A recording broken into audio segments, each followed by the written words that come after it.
묵상해보고 말씀을 통해 어떤 깨달음을 주실지 기대하는 마음으로 기도하길 원합니다.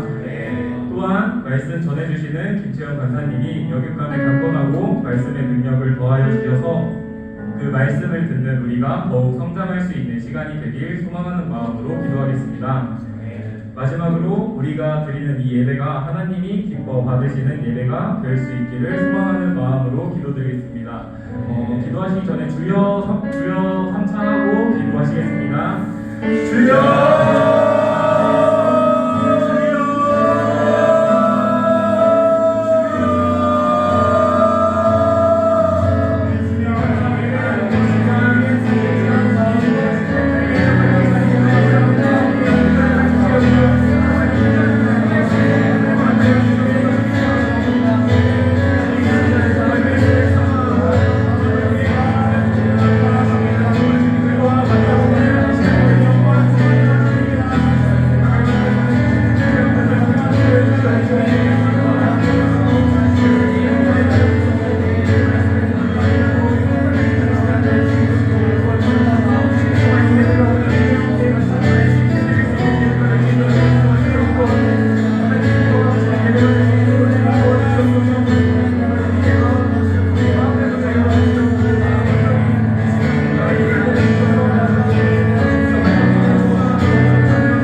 일어나실까요? 아멘. 박수를 이렇게.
우리도 예수님을 사랑하지만 예수님도 우리를 사랑하시기에 또 이런 찬양을 부를 수가 있을 것 같습니다.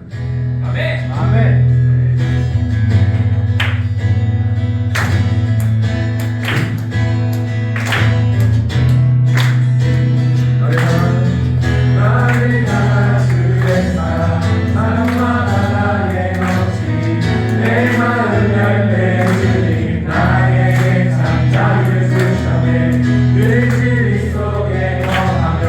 나의 손을 높이 들고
빛으로 임하신 주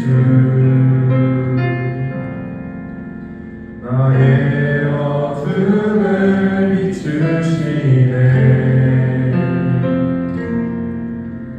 내 안에 연약함 모두 씻어주시고 나의 힘을 어디 살리시네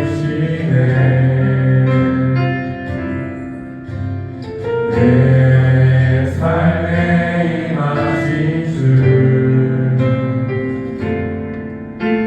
모든 두려움 덮으시네 주 나의 모든 것 주님 받으시나니 눈을 들어 주님만 바라보리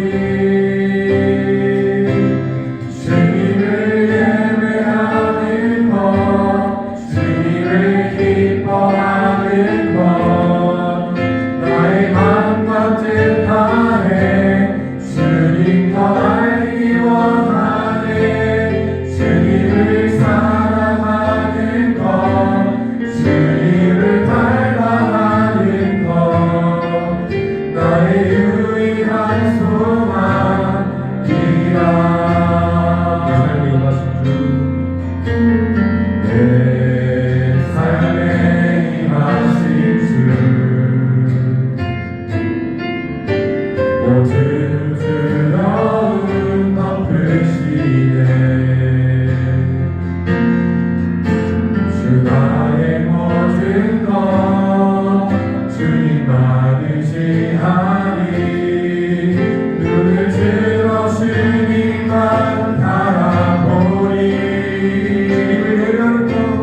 주님을 예배하는 것 주님을 기뻐하는 것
예배하는 것, 주님을 기뻐하는 것, 나의 마음과 뜻 다해 주님 더 알기 원하네. 주님을 사랑하는 것, 주님을 갈망하는 것, 나의 유일한 소망이라. 주님을 사랑하는 것, 주님을 갈망하는 것, 나의 유일한 소망이라. 우리 이 시간 예배 앞에 각자의 마음을 두고 단단히 기도하며 나아가겠습니다.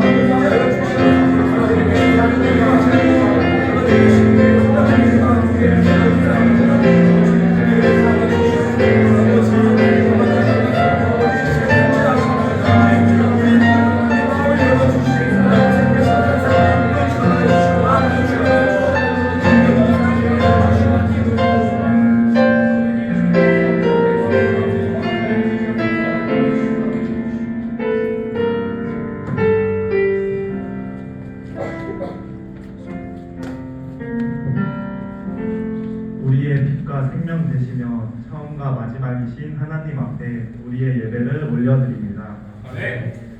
하나님, 우리에게 모든 것을 사랑하여 주셨는데 우리들은 이 아름다운 세상에서 주님의 자녀로서의 아름다운 삶을 살지 못하고 누리지 못하고 사단의 자녀처럼 염려하며 싸우며 죄악을 저지르며 살았음을 고백합니다. 주님, 어리석고 미련한 저희들을 용서하여 주옵시고 주님의 지혜와 아버지의 사랑을 부어주시다 주님의 자녀답게 천국에서의 삶을 살게 인도하여 주옵소서. 오늘 이 예배 가운데 아버지 하나님의 사랑이 우리 안에 실제가 되길 간절히 소망합니다. 나의 부단한 노력도 굳은 다짐도 그것이 나의 안에 실제가 되어지게 할 수 없습니다. 나로부터는 도무지 사랑이 나올 수 없지만 그리스도가 죽음을 이기신 것 같이 내 안에 사랑이 샘솟게 하여 주시옵소서. 모든 것을 다 할 수 있고 모든 것을 다 알고 있어도 모든 것을 다 내어준다 하여도 우리 안에 사랑이 없으면 아무것도 아니라고 하시는 하나님의 마음을 우리가 깊이 공감하길 원합니다.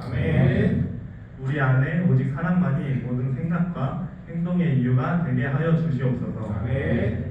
우리 공동체 안에 여러 가지 어려움으로 힘들어하고 있는 지체들을 위해 기도합니다. 우리가 이해할 수 없고 해결할 수도 없는 어려움이지만 우리의 삶을 가장 선한 것으로 인도하시는 하나님을 신뢰하게 하여 주시옵소서. 그 가정을 견뎌내는 우리의 태도가 인내하는 참 그리스도인이 되게 하시고 항상 깨어 기도할 수 있게 도와주시옵소서. 그래서 그것이 우리를 성장시키고 아버지의 마음을 깨닫는 참 유익이었음을 고백할 수 있는 우리가 되게 하여 주시옵소서. 우리 공동체를 위해 기도합니다. 우리가 어느 때 어느 상황에서 있든지 그 안에서 말씀하시는 하나님의 음성에 귀 기울일 줄 아는 지혜를 허락하여 주시옵소서. 항상 하나님의 기쁨이 되는 선택을 하는 자녀들이 되게 하시고 세상의 소리보다 하나님의 말씀을 사모하게 하여 주시옵소서. 다른 이들과 자신을 비교하며 좌절하는 것이 아니라 하나님의 자녀된 자신의 모습을 사랑하고 인정하며 오직 아버지의 자녀라는 정체성으로 스스로를 높이는 이들이 되길 간절히 기도합니다.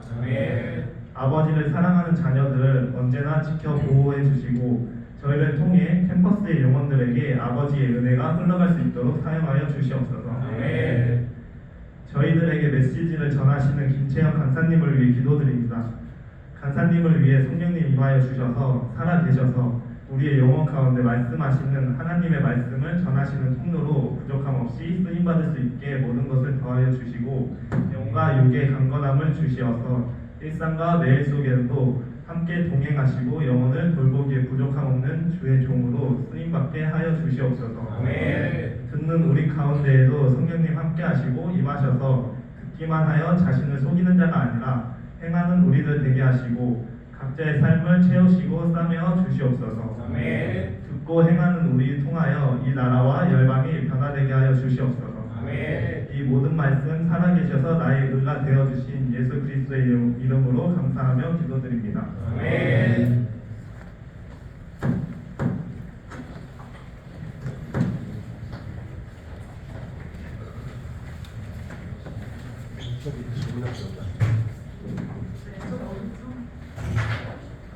저 눈부셔서 자다 일어난 눈이 됐어요. 네, 여러분 반갑습니다. 이렇게 처음 보는 사람들도 있는데 우리 좀 그래도 옆 사람이랑 이미 나눔을 많이 했죠, 그렇죠? 네. 좀 이렇게 인사를 좀 했으면 좋겠는데 졸지 맙시다.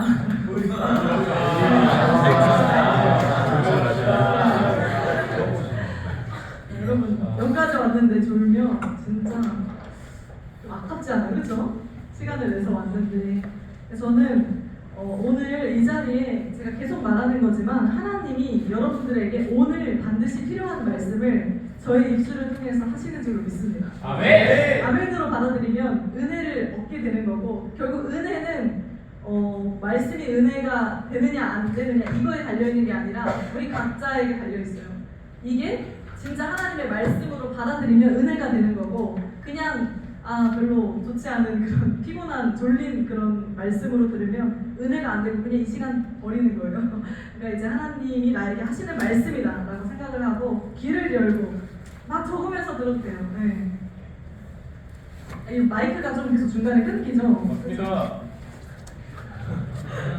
분위기 한번 많이 오늘 CCC에서 캠퍼스 크루세이드 포 크라이스트가 예수님의 영적 캠퍼스의 군대들이에요. 군인들. 네, 오늘 말씀 제목이 뭔지 함께 읽어볼까요? 잘 보이나요? 혹시 앞에 조명만 꺼줄 수 있나요?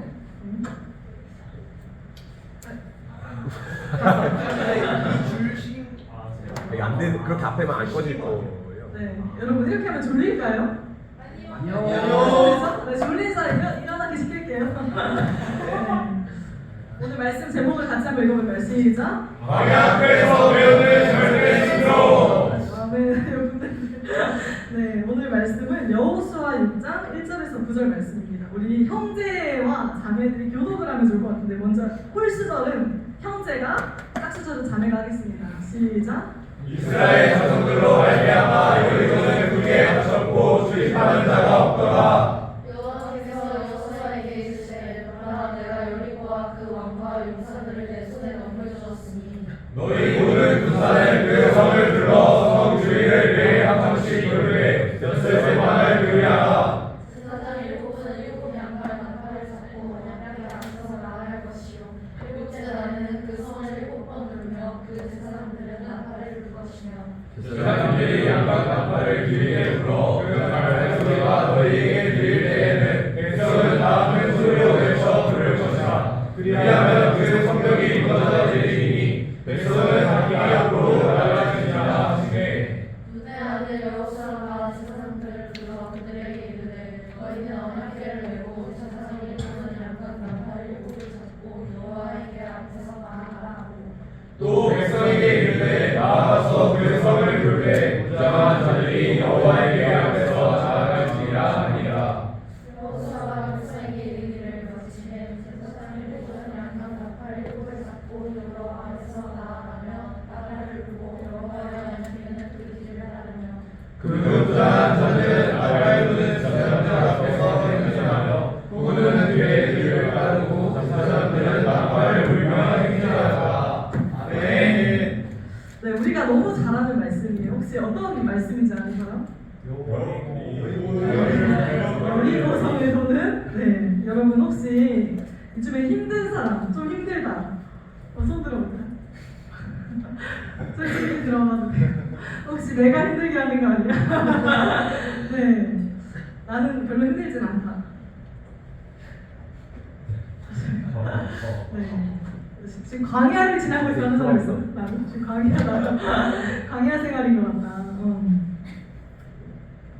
없나 봐요. 네, 오늘 비가 왔잖아요, 그렇죠? 예. 어제도 비가 오고 비를 좋아하는 사람 있나요 혹시?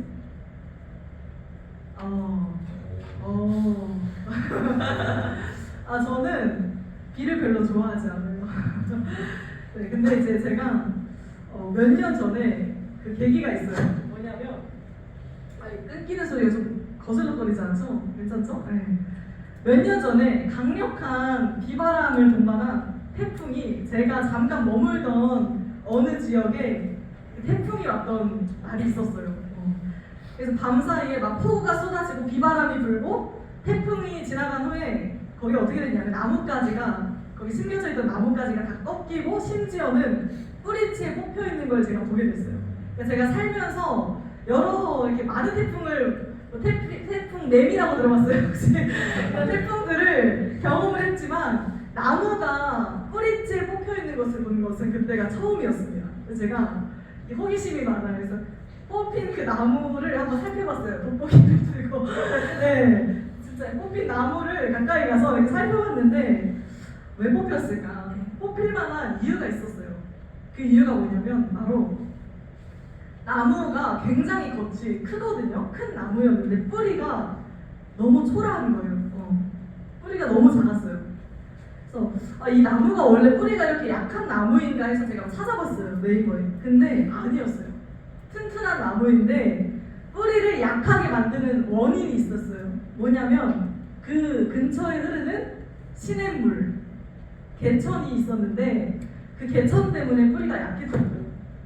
그 지역 주변의 땅은 개천이 흐르고 있어서 사시사철 마르지가 않고 늘 수분이 풍부해요. 그래서 나무들이 굳이 뿌리를 깊숙이 땅에 박지 않아도 잘 자라게 되는 거예요. 수분을 공급받아서. 왜냐면 물이 흐르니까. 그렇게 이제 뿌리가 깊이 내리지 못하고 위로만 이렇게 풍성하게 자라던 나무들은 결국 태풍을 만나서 뿌리째 뽑혀버린 거예요. 제가 지난번 캠퍼스 채플 때 했던 메시지를 기억하시나요, 여러분? 예. 뭐였죠? 복 있는 사람에서 이제 어떤 나무, 어디에 심겨진 나무? 그쵸, 시냇가에 심겨진 나무. 그러니까 제가 방금 이 태풍을 맞은 나무가 마치 시냇가에 심겨진 나무 같았어요. 이 나무는 늘 풍부한 물과 양분으로 더 잘 자라고 더 건강해 보이는 거예요. 모든 일이 형통해 보였습니다. 그런데 큰 바람 앞에서 그 나무는 그동안 자기가 얼마나 불안한 존재였는지 드러나게 된 거예요. 그러니까 자라기에 좋은 환경, 끊임없이 공급되는 수분, 이것이 좋은 게 아니었고 결국 독이 되어서 나무의 운명을 결정하게 된 것입니다. 제가 이걸 보면서 좋아 보이는 게 다 좋은 게 아니다. 여기에 있는 지체들 중에서는 지금 광야를 지나고 있는 사람도 있을 거예요. 네, 개인적으로 힘든 훈련의 시간들을 경험하고 있는 사람도 있을 거예요. 요즘 세대는 더합니다. 왜냐하면 정신적으로 힘들고 현실적인 어려움들이 많이 있어요. 개개인뿐만 아니라 가정 안에서, 교회 안에서 지금 한국 교회도 광야를 지나고 있는 것 같습니다. 그런데 우리는 이 광야라는 시간에 의미를 부여해야 합니다. 이스라엘 백성들에게는 광야가 하나님의 군대로 변화되기 위한 훈련소였습니다. 이처럼 지금 우리 각자가 경험하고 있는 광야와 같은 이 어려운 상황도 결국 주님이 우리를 아름답게 빚으시기 위한 하나님의 훈련소라고 생각을 해야 합니다. 이런 광야의 시기에 우리는 빨리 달릴 수가 없어요. 다른 일들보다 뒤처지는 것 같아요. 앞서 나가지도 못하고 여러 문제 때문에 정체되어 있는 것 같습니다. 그런데 이 시기가 너무 중요해요. 왜냐하면 이 시기에 준비가 되지 않으면 이후에 큰 바람이 불어올 때, 다시 말해서 진짜 전투가 벌어지게 될 때 싸우지 못할 것이기 때문입니다. 그래서 오늘 말씀에서 이스라엘 백성들은 광야 40년, 1, 2년도 아니에요. 40년 동안 광야 훈련을 마치고 가나안 땅에 들어왔습니다. 결국에 40년의 그 긴 광야 훈련 끝에 졸업을 했어요. 졸업장을 받았어요. 그리고 하나님의 허락이 떨어졌어요. 요단강을 건너고 어디 땅에 들어가요? 가나안 땅에 들어가게 됩니다. 끝난 줄 알았는데 들어가니까 첫 번째 장애물이 있는 거예요. 뭐예요? 네, 요단강. 네, 맞아요. 요단강을 여기서 오늘 말씀에서 말하는 게 뭐죠? 여리고성이에요. 여리고성. 제가 여리고성 사진을 한번 가져왔어요. 좀 넘겨줄까요? 네. 이게 이미지인데 이거는 일단 진짜 이 고고학적으로 여성을 보고 난 모형이 이럴 거다.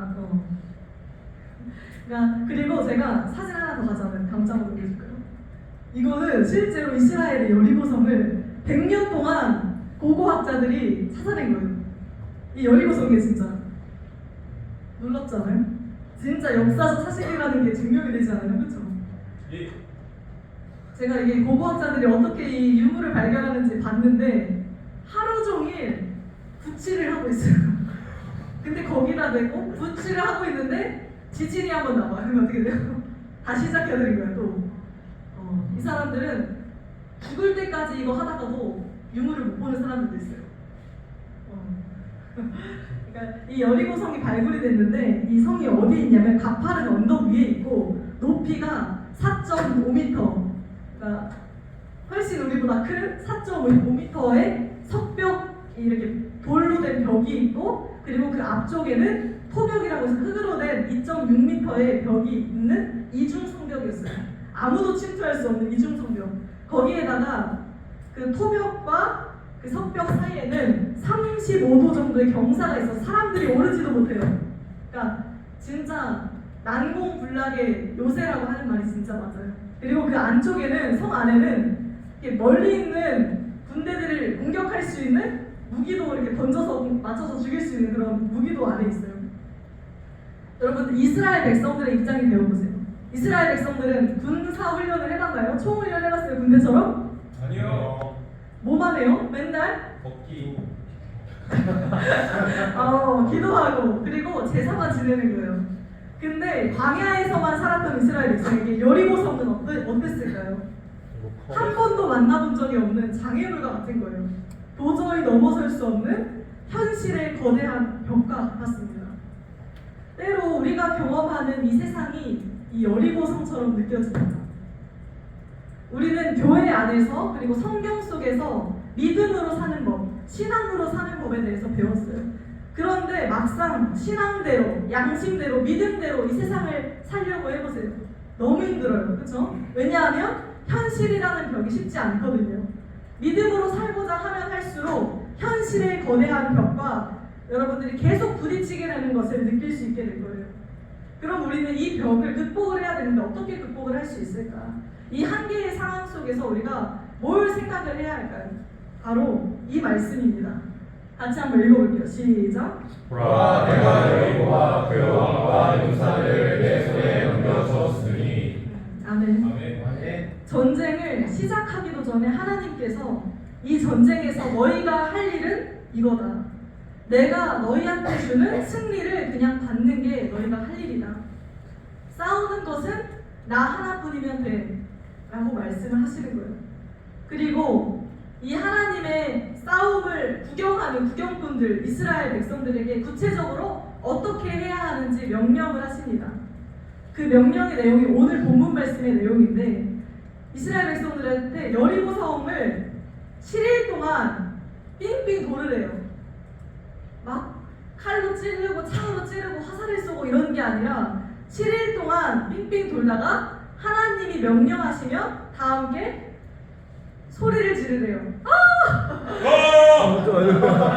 이렇게 지르지 않았을까요? 그렇죠? 맞습니다. 네. 너무 여러분 이게 바로 이 예배의 태도. 네. 분발하세요. 네, 그게 7일 동안 이렇게 돌다가 이렇게 소리를 지르는 거예요. 여러분 상식적으로 이해가 돼요? 안 됩니다. 안 되잖아요. 왜냐하면 전쟁은 장난이 아니거든요. 그렇죠? 지면 죽는 거예요. 그리고 한 번 뒤처지면 어떻게 되는 거예요? 따라잡기 불가능해요. 시간 싸움이에요. 전쟁은 시간이 지체되면 가나안 연합군 그 적들이 지금 이스라엘 백성들이 길갈이라는 지역에 머물고 있거든요. 여기로 쳐들어와요. 빨리 여리고를 무너뜨려서 방어 준비를 하든지 방어 기지를 만들어서 요새가 될 만한 그 지역으로 옮겨야 하는 거예요. 왜냐하면 그 길갈이라는 지역은 포위당하기 딱 좋은 지역이었거든요. 이미 여기서 너무 많은 시간을 허비했어요. 그런데 그런 이스라엘 백성들에게 주어진 명령이 뭔가요? 여리고성을 7일 동안 돌다가 소리를 지르라는 거예요. 그렇죠? 여러분이 여호수아라면, 여러분이 출애굽 2세대라면 이 명령에 어떻게 반응을 했을까요? 한번 생각을 해보시기를 바랍니다.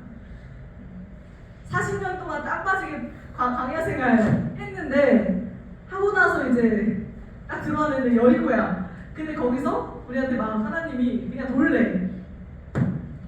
화가 나는 거죠, 그렇죠? 화날 것 같아 나랑. 그런데 여호수아와 이스라엘 백성들은 이 하나님의 엉뚱한 명령에, 이상한 명령에 아무도 반대 의견을 내지 않습니다. 그리고 정확하게 그대로 순종했다는 것을 오늘 본문 말씀이 보여주고 있는데, 말씀을 다시 첫 번째 페이지로 볼게요. 2절에서 5절 말씀을 쭉 보면 하나님이 여호수아에게 명령을 하시는 부분이에요. 이렇게 해라. 그리고 우리의 생각대로라면 6절에서 여호수아가 하나님 정말요? 라고 대답을 해야 되는데 그러지 않아요. 바로 6절에서 10절 말씀에 어떻게 하냐면 이제 여호수아가 곧바로 이스라엘 백성들에게 하나님의 명령을 전달을 해요.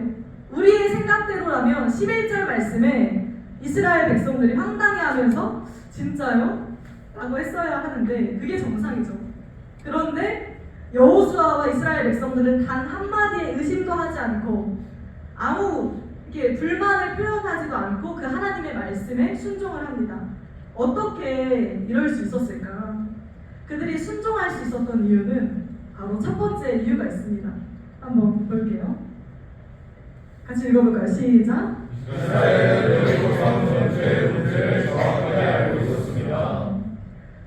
이 여리고성 전투는 이스라엘 백성과 여리고성에 살고 있던 그 가나안 족속들의 전투가 아니었어요. 바로 하나님과 그 가나안 거민들과의 전쟁이었습니다. 하나님의 선전포고였어요. 하나님의 전쟁이었습니다. 이스라엘 백성들은 이것을 정확하게 알고 있었어요. 왜냐하면 힌트가 있었거든요. 오늘 말씀에 계속 반복적으로 나오는 숫자가 있어요. 혹시 어떤 숫자인지 아는 사람? 그렇죠. 7이요. 7 제사장, 7 나팔, 제7일째 7번째 날. 성경에는 7이라는 숫자가 많이 나와요. 왜냐하면 유대인들에게 7은 여호와 하나님을 의미합니다. 근데 하나님이 이렇게 하라라고 얘기를 하시면서 7을 계속 말하시는 거예요. 이 전투가 누구의 전투인지 선언하시기 위함이에요. 이 전투는 인간의 전투가 아니라 나의 전투가 될 거다. 이제 너희는 내가 싸우는 것을 보게 될 거다. 라고 하나님이 선언을 하시는 거죠. 그리고 두 번째 힌트가 있습니다. 이스라엘의 무장 상태입니다. 하나님께서 이스라엘에게 뭘 준비하라고 하시냐면 하나님의 제사장을 준비해라. 그리고 양각 나팔, 그리고 언약궤를 준비하라고 말씀을 하십니다. 하나님은 만약에 진짜 싸우려고 이렇게 하시려면 뭘 준비하라 했겠어요? 화살을 막 준비하고 창을 준비하고 칼을 준비하고 방패를 준비하고, 근데 언약궤, 제사장, 나팔을 준비하래요. 왜냐하면 하나님은 이스라엘 백성에게 전투 준비를 하라고 하신 게 아닙니다. 하나님이 직접 싸우겠다고 말씀을 하시는 겁니다. 그러면 왜 이스라엘 백성이 그 자리에 있어야 했을까요? 굳이 있을 필요 없잖아요. 하나님이 하시는 건데. 왜냐하면 하나님은 내가 이 전투를 시작하고 진행하고 이길 건데 너희들이 그 영광스러운 자리에 참여하지 않겠니? 라고 말씀하시는 거예요. 그걸 묻고 계신 거예요. 여리고성 전투는 앞으로 이스라엘이 가나안에서 쭉쭉 싸워 나가는데, 전투를 해가는데 대표하는 거예요. 모든 전투의 성격이 하나님의 전쟁이다. 하나님이 이 모든 전투의 방법을 지도하고 계시는 거예요. 이 전투, 여리고성 전투는 하나님 나라 전투의 표본입니다. 이것을 우리 삶에 적용하면 어떻게 될까요? 여러분, 우리가 하나님을 모르고 하나님의 메시지를 읽을 줄도 모르고 하나님의 전투 방식을 이해하지 못한다면 우리는 반드시 전쟁에서 지고 말 것입니다. 우리는 우리가 이 세상과 싸운다고 생각을 해요. 거대한 여리고성을 향해서 우리가 돌격해야 한다고 말합니다. 여리고성을 무너뜨릴 무기를 들고, 그리고 여리고의 거인들과 우리의 힘으로 맞서 싸워야 한다고 생각을 합니다. 그래서 우리는 우리의 힘으로 머리를 굴리고 내 힘을 키우고 무기를 갖추고 내 지혜를 키우고 지식을 키우고 전술을 준비해야만 이길 수 있다고 생각을 하는 것입니다. 그런데 하나님은 이 여리고성 전투를 통해서 이 전쟁은 너희가 하는 게 아니라 나의 전쟁이다라고 선언을 하시는 거예요. 너의 전쟁이 아니라 나의 전쟁이니 너는 그냥 내가 말하는 것, 내게서 듣고 내게서 보고 내가 너한테 명령하는 방법으로 이 싸움을 싸우면 돼 라고 말씀을 하시는 거예요. 이 지식이 이스라엘 백성들에게는 있었습니다. 그렇기 때문에 하나님의 명령에 여리고성을 돌라는 하나님의 그 명령에 순종할 수 있었던 거예요. 두 번째로 이스라엘 백성들이 순종할 수 있었던 이유는 두 번째 읽어볼까요? 시작. 그들에게 원한 하나님의 은혜 때문입니다. 모세에게 이끌려서 갓 출애굽했을 때 홍해를 건너는 그 순간만 하더라도 이스라엘 백성들은 오합지졸이었어요. 오합지졸. 그래서 믿음도 없고 마치 우리의 모습처럼 훈련도 안 돼 있고 반복적으로 불신앙, 불순종 때문에 하나님의 징계를 받아서 광야에서 40년을 방황하게 되는 거예요. 그런데 오늘 본문은 40년이 지났어요. 변화되어 있는 이스라엘 백성들의 모습을 보여줍니다. 더 이상 오합지졸이 아니에요. 하나님의 특공대가 되어 있습니다. 전혀 이해할 수 없는 그 하나님의 명령 앞에서도 단 한 명도 반대하거나 의문을 품지 않습니다. 절대 순종을 해요. 어떻게 이 일이 가능할까? 광야에서 40년 동안 하나님의 은혜를 경험했기 때문이에요. 사실 광야는 아무도 살지 못하는 곳이에요. 여러분 하루라도 힘들걸요? 너무 덥고 너무 밤에는 춥고 광야는 사람이 살 수 없는 땅입니다. 그런데 이스라엘 백성들은 그곳에서 살아남았어요. 왜냐하면 40년간 만나와 메추라기가 하늘에서 내려왔거든요. 그리고 40년간 하루도 빠짐없이 낮에는 구름 기둥으로 밤에는 불 기둥이 외부의 환경과 적들로부터 그들을 지켜주었거든요. 신기한 것은 저는 이 말씀이 너무 은혜가 됐는데 그들의 옷과 신발입니다. 아무리 여러분 좋은 재질로 만들었어도 옷과 신발이 40년을 버틸 수 있어요? 못 버팁니다. 네, 여러분 신발 한번 생각해 보세요. 1, 2년만 해도 바쁘지 않아요? 막 다 구멍 나가지고? 안 그런가요? 저는 그러는데. 네. 저도 그래요. 40년을 견딜 수가 없어요. 근데 신명기 29장 5절 말씀에 뭐라고 나와 있냐면 옷과 신발이 하나도 해지지 않았다고 나와 있어요. 매일매일 갈아입었을까요? 아니겠죠. 그때 질이 좋았을까요? 아니요. 아니, 근데 옷과 신발이 하나도 해지지 않았대요. 왜냐하면 하나님의 은혜죠.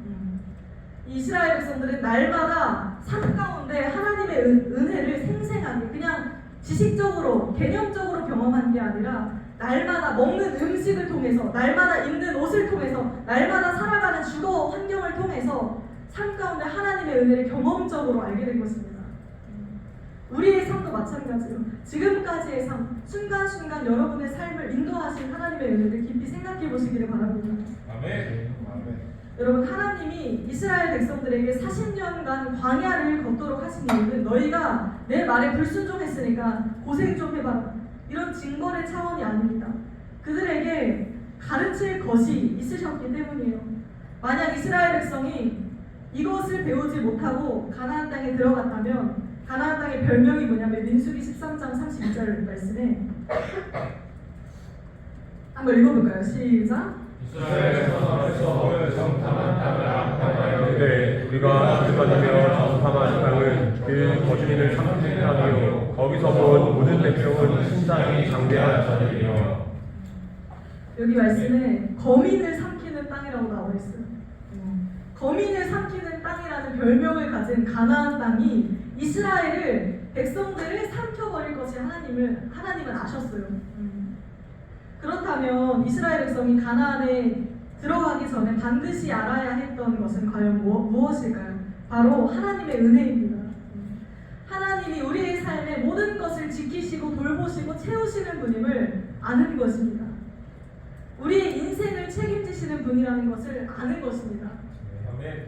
지금 우리가 서 있는 광야 앞으로 경험할 거예요. 광야를 광야가 없으면 제대로 그리스도인답게 살지 못하는 걸 수가 있어요. 인생 가운데 경험하는 이 광야 언제 끝날지 몰라요. 막막한 그 시간들은 어쩌면 하나님이 우리 삶 가운데 허락하신 훈련의 시간일 수가 있습니다. 우리가 배워야 할 게 있다는 거예요. 이것이 준비가 되지 않으면 세상 가운데 그리스도인으로 살 수 없기 때문에 하나님께서 허락하신 은혜의 시간입니다. 축복의 시간이에요. 여러분이 만약 광야의 시간을 보내고 있다면 이 광야 가운데 하나님 나에게 무엇을 알기를 원하십니까? 하나님의 은혜를 경험하면서 그것을 신뢰하는 법을 배울 수 있기를 바랍니다. 언뜻 보면 그리스도인의 삶에는 낭비가 너무 많습니다. 예배도 낭비인 것 같아요. 기도하는 시간도, 말씀을 배우고 익히는 시간도 세상이 보기에는 모두 낭비입니다. 이스라엘 백성이 출애굽을 할 때 주변 나라의 온 백성들이 사실 두려워했어요. 왜냐하면 자기들이 섬기는 우상들은 바다를 마르게 하는 능력은 없거든요. 근데 하나님이 홍해의 기적을 통해서 바다를 가르치잖아요. 그 여호와 하나님 앞에, 그분의 백성들 앞에 우리가 당해낼 능력이 없다. 소문이 다 났어요.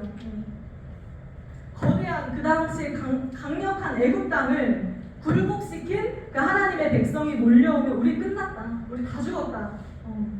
그런데 두려움에 떨고 있는데 광야에 들어간 이스라엘 백성들이 광야에서 나오지 않는 거예요. 뭐지 이게? 이제 올 때가 됐는데 안 나오는 거예요. 2달이면 가나안 땅에 들어갈 수 있거든요. 광야를 지나서. 근데 40년이 걸렸어요. 40년이 흘러도 광야에서 안 나오는 거예요. 주변 백성의 눈에는 그게 시간 낭비에 불과한 거죠. 그런데 광야에 있던 이들에게는 그 시간이 특별한 시간이었습니다. 그곳에서 그들은 하나님의 말씀에 절대적으로 순종할 수 있는 하나님의 군대로 빚어졌습니다. 우리 역시 이 광야를 통과를 해야 합니다. 광야에서 받을 수 있는 훈련을 이수를 해야 합니다. 여기에서 광야 속에서 하나님을 의지하는 법, 하나님의 음성을 분별하는 법, 하나님의 뜻대로 사는 법을 훈련을 해야 합니다. 우리가 이런 훈련을 받는 중에도 사실 우리는 뒤처지는 것 같아요. 세상은 거침없이 앞으로 달려가는 것 같아요. 우리는 그들보다 조금 뒤처질 수가 있습니다. 하나님의 학교에서 훈련을 받는 동안에 대부분의 세상의 경쟁자들, 주변의 친구들 보세요. 열심히 공부하고 있어요. 열심히 스펙 쌓고 있어요. 내 경쟁자들이잖아요, 그렇죠? 그들보다 뒤처지는 것처럼 보여요. 그러나 여러분, 제가 확실히 말할 수 있는 것은 광야의 그 훈련의 시간이 지나면 우리가 세상으로 나아갈 텐데, 그 세상으로 나아갈 때 우리는 광야를 통과해본 적도 없는, 그들이 절대로 가질 수 없는 특별한 능력을 갖게 될 것입니다. 아멘. 뭐냐면 순종이에요. 순종. 하나님의 뜻에 순종하는 것. 여러분, 하나님의 말씀에 순종하는 것은 쉽게 얻을 수 있는 능력이 아니에요. 훈련되지 않는 인생은 하나님의 말씀에 결코 순종을 할 수가 없습니다. 이 힘든 훈련의 시간을 통해서 순종의 능력을 갖추게 되면 어떤 일이 일어날까요? 하나님의 꿈이 나의 비전이 돼요. 아멘. 예수님의 성품이 나의 인격이 돼요. 아멘. 그리고 하나님의 뜻과 내 뜻이 일치가 되어서 그분의 검이 되는 것입니다. 내가. 아멘. 그런 자들을 성경에서는 뭐라고 표현을 하냐면 하나님의 군대, 마하나임이라고 들어봤어요? 예. 하나님의 군대라고 부릅니다. 우리 모두가 이 광야를 통과하면서 훈련해야 할 것들을 온전히 훈련할 수 있기를 바랍니다. 아멘. 그래서 언제든지 주님 명령에 네 주님, 내가 그렇게 하겠습니다 라고 대답을 할 수 있는 하나님의 군대가 되었으면 좋겠습니다. 아멘. 오늘 말씀을 이제 맺으려고 합니다. 여러분, 신앙생활을 열심히 하면 세상에서 뒤처진다는 말이 있어요. 이 어려운 시대에 학업 많잖아요, 그렇죠? 시험 기간 아니에요? 과제 많지 않아요? 그런데 하나님을 알기 위해서 힘을 쓰고 시간을 쓰고 기도와 말씀 읽기에 힘쓰고 연약한 영혼을 돕는 데 수고하면 우리 능력에는 한계가 있기 때문에 주변 친구들에 비해서 세상 속에서 뒤처지는 것처럼 보여요. 그런데 우리는 제가 경험한 하나님은, 그리고 우리 하나님은 주님을 위해서 수고한 사람, 시간 쓴 사람, 주님을 위해서 땀 흘린 사람, 주님을 알기 위해서 노력한 사람, 주님의 양을 돌보기 위해서 헌신하고 생명을 나누어 준 사람을 결코 그냥 내버려 두시는 법이 없으세요. 하나님의 광야 학교에도 졸업의 날이 반드시 있습니다. 때론 우리는 하나님의 뜻을 다 이해할 수가 없어요. 우리가 할 일은 그저 그분이 맡기신 그때에 허락하신 장소에서 맡기신 일을 감당하는 것뿐입니다. 그렇다면 그렇게 하루하루 지나다 보면 하나님의 시계가 돌아가 있어요. 오늘 본문 말씀처럼 마지막 7바퀴를 마치는 날이 있다는 것입니다. 이스라엘 백성이 여리고성을 돌 때 6일 동안은 볼 수 없었고 7일째 오전과 오후에도 볼 수 없었던 그 6번째 바퀴를 돌았을 때에도 여리고성에 돌이 하나도 흔들리지 않았어요. 금가지도 않았어요. 이들의 마음속에 얼마나 의심이 됐을까요? 이게 진짜 무너지는 게 맞는 거야? 끝까지 근데 그래도 하나님께 순종하는 마음으로 마지막 바퀴를 돌고 힘을 내서 소리를 지르는 거예요. 근데 그때 하나님의 역사가 일어나는 거예요.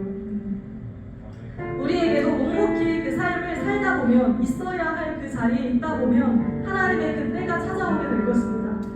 여러분 조금 힘들더라도 버티면서 묵묵히 있어야 할 그 예배의 자리, 하나님을 찬양하는 그 자리에 있기를 바랍니다. 힘들고 지쳐도 조금만 더 힘을 내서 순종의 자리로 나아갑시다. 우리 모두가 하나님 편에 서서 삶 가운데 하나님의 은혜를 생생하게 경험하는 모든 지체들이 되기를 간절히 축복합니다. 우리 같이 한번 기도했으면 좋겠는데, 네, 우리 같이 한번 일어서서 기도했으면 좋겠습니다.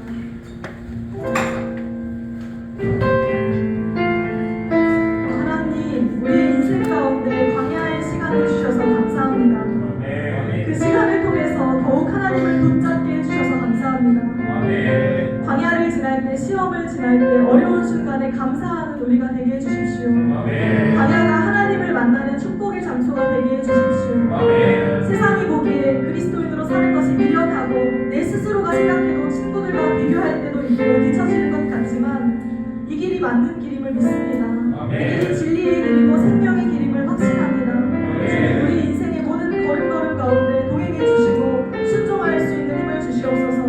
다 함께 주여 한번 부르시고 기도하시겠습니다.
우리 하나님이 우리에게 허락하신 말씀으로 받아들이고 우리가 또 하루를 살아갈 때 또 한 주를 살아갈 때 하나님 우리 나침반으로 삼아서 우리 인생의 목표로 삼아서 내비게이션으로 삼아서 오직 하나님이 원하시는 하나님의 마음을 시원케 해드리는 그런 주님의 자녀들이 될 수 있도록 한 사람 한 사람 가운데 성령께서 늘 동행하여 주시옵소서. 이후의 시간도 주님께 올려드립니다. 감사드리고 살아계신 예수님의 이름으로 기도합니다. 아멘.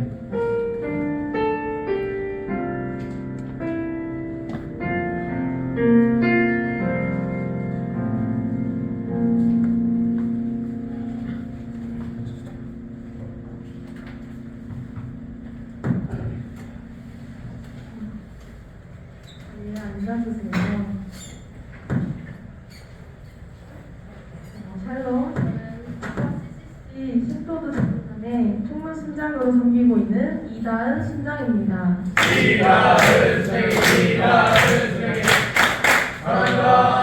저도 사랑합니다. 이 시간 캠퍼스 채플에 새로 나오신 분들이 혹시 있을까요? 있어요. 자리에서 일어나 주실 수 있나요?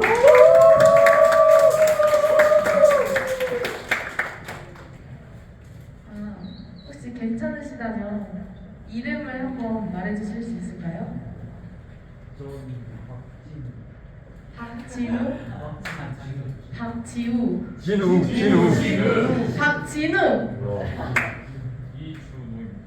이준모, 준오, 준오.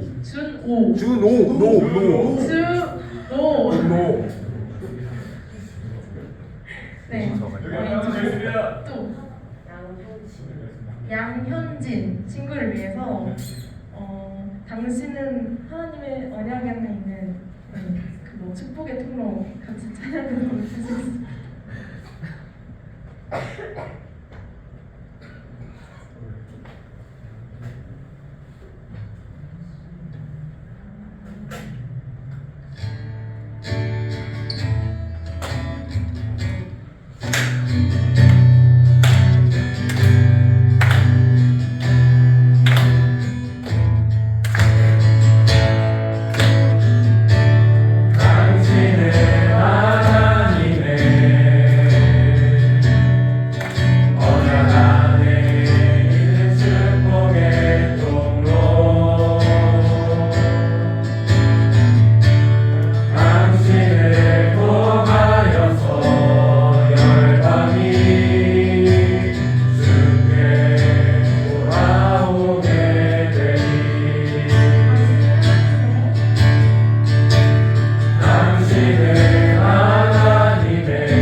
시작하도록 하겠습니다. 먼저 순정학교 광고입니다. 여러분 모두 이번 주 순정학교 갔다 오셨죠? 네! 이번 주에 신입회원반도 시작을 하게 되었는데요. 매주 화요일 오후 7시에 주정동에 위치한 동산교회에서 진행합니다. 여러분 모두 하나님의 제자로서 성장하는 시간이 되기를 소망합니다. 네! 다음 지구채플 광고입니다. 지구채플은 천안진구의 14개 캠퍼스가 모여서 함께 예배드리는 시간입니다. 4월 11일 목요일 7시에 조정동에 위치한 임마누엘 교회에서 드립니다. 함께 모여 예배하는 시간들이 되기를 소망합니다. 다음으로는 지구 리트릿 광고입니다. 채플이 끝난 후 저녁 10시에 쌍용역에 있는 천안 CCC 회관에서 진행됩니다. 모두 기도의 자리로 나와 주님께 간절히 기도하는 시간이 되기를 바랍니다. 아멘. 다음 호서대 기도 모임 호기모 광고입니다. 수요일 저녁 8시 반에서 9시 15분까지 동아리방 학생회관 216호에서 진행합니다.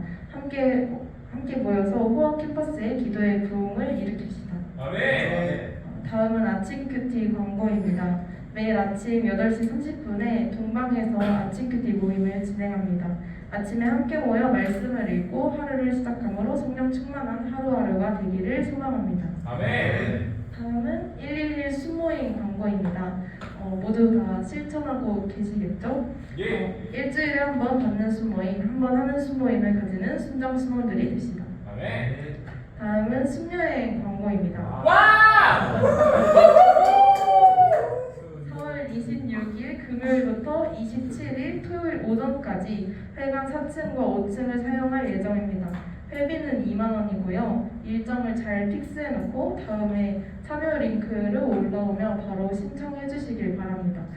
스포를 좀 하자면 여러분이 좋아하시는 찬양을 마음껏 즐기는 시간이 있습니다. 와우! 와우! 네. 그 다음은 순론 노트 독후감 대회 광고입니다. SLM HQ에서 이번에 새로 개정된 순로노크 독후감 공모전을 개최합니다. 접수 기간은 4월 1일부터 4월 30일이고 지원 대상은 전국에 있는 모든 CCC 대학생들입니다. 자세한 내용은 제가 오늘 안에 보내드린 공모전 광고를 참고해 주시기 바랍니다. 시상 내역이 보니까 꽤 크더라고요. 그래서 여러분도 함께 슬로노트 읽고 도전해 보셨으면 좋겠습니다. 아멘. 네, 다음으로 회장님 나오셔서 그리스도의 기도를 찬양하도록 하겠습니다. 네, 자리에 일어나서 그리스도의 기도를 찬양하시겠습니다.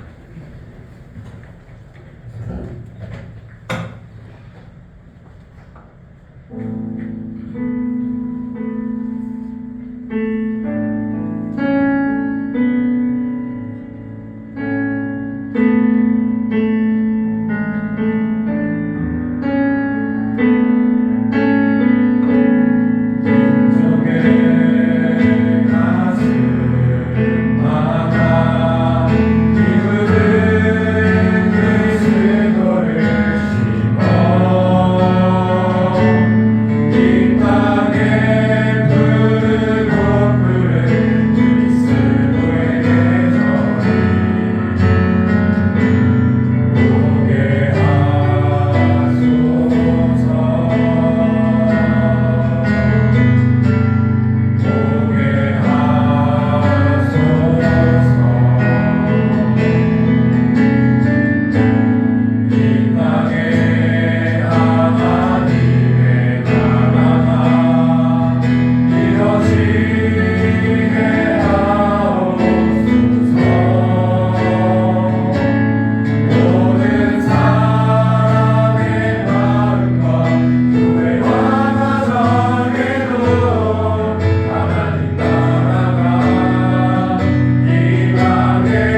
이틀이 순서 진행하도록 하겠습니다.